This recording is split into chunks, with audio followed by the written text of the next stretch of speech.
You can easily foliar spray on a small scale using something as simple as a spray bottle.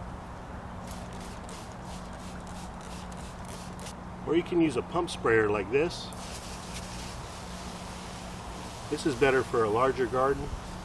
They also make these available as a backpack sprayer. Now if you're gardening or farming on a larger scale, such as myself, as you can see,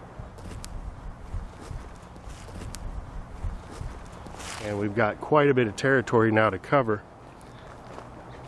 I don't want to be spending hours every 2 to 3 weeks, because that's how often you should be foliar spraying, out here with a backpack sprayer, pumping my elbow out. So I've devised a much better way to do this, and I've shared this in previous videos. If you've been following along, you've seen me actually blast out large amounts of compost tea all throughout my garden in a matter of minutes, and I'm going to be doing the same thing today. So foliar fertilization works like this. All plants are able to absorb nutrients both through the epidermis and what's known as the stomata, which is located at the bottom of the leaves, and they're like tiny pores, and they're able to absorb the nutrients and different elements that are sprayed onto that. The outside of the leaf is more of a protective epidermis layer, but it still is able to absorb through that as well as the different stems or trunks or bark of a tree. This means we can spray fertilizer, things like kelp, FPJ, compost tea, at the right dilution rates directly onto the plant. Mostly we want to hit the bottom of the leaves here, and the plant's going to quickly absorb that, actually much quicker than if we were to just do a root drench right around the base of the plant. Also, time of day is very important. You only want to do this either early in the morning or later in the evening, about an hour before sunset. And that's because if you do this during the midday, the plant's going to get a little bit stressed out by getting that nutrient sprayed right onto the leaves, especially in full sun. And you want to try to aim for a temperature somewhere around 75 degrees Fahrenheit when you do this. That's going to be the most beneficial for the plant. So right now we're about maybe 45 minutes before the sun's going to head down. This is the perfect time. So I prepared earlier by starting to aerate this water that came out of the tap. That's to rid the water from any chlorine or chloramines that may be in here.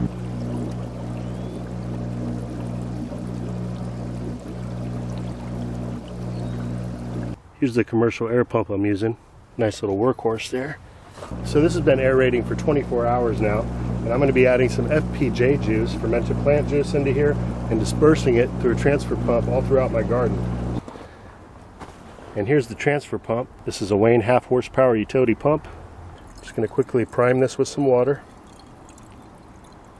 And I'm going to drop the inlet hose down into the brewer, throw the cap on, tighten it snug, not too tight.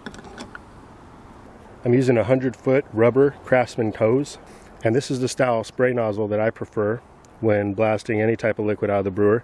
It has this adjustable tip here, so it can go fine, it can go streamline, and nothing's ever going to get stuck in there because you could really blast it out. Because when you adjust it, you can open it up and blast any little particulate that may be in there. And the more closed you have it, the more fine the mist it sprays out. So for today's foliar feed, I'm going to be using 3/4 cup of the FPJ fermented plant juice, which is equivalent to 12 tablespoons. I'm going to be using about a 1/2 cup of the liquid kelp, and that is 8 tablespoons, to 25 gallons of water that has been aerated for 24 hours. So all that's left to do now is to plug in the pump. We've already primed it with water. Here we go.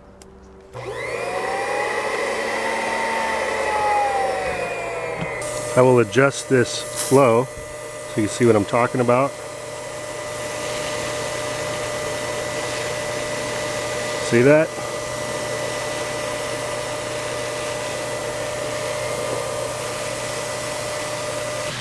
So this is an on-demand pump, so you don't want to allow it to sit idle. And remember, I'm getting under the leaves. I'm aiming upward.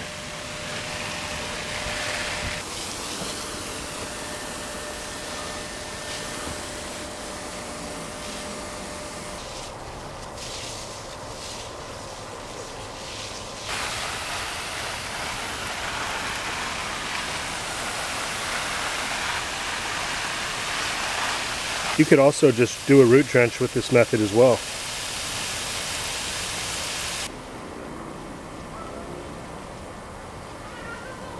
So if you haven't already, give foliar spraying a try. You won't be disappointed. The results are almost instantaneous.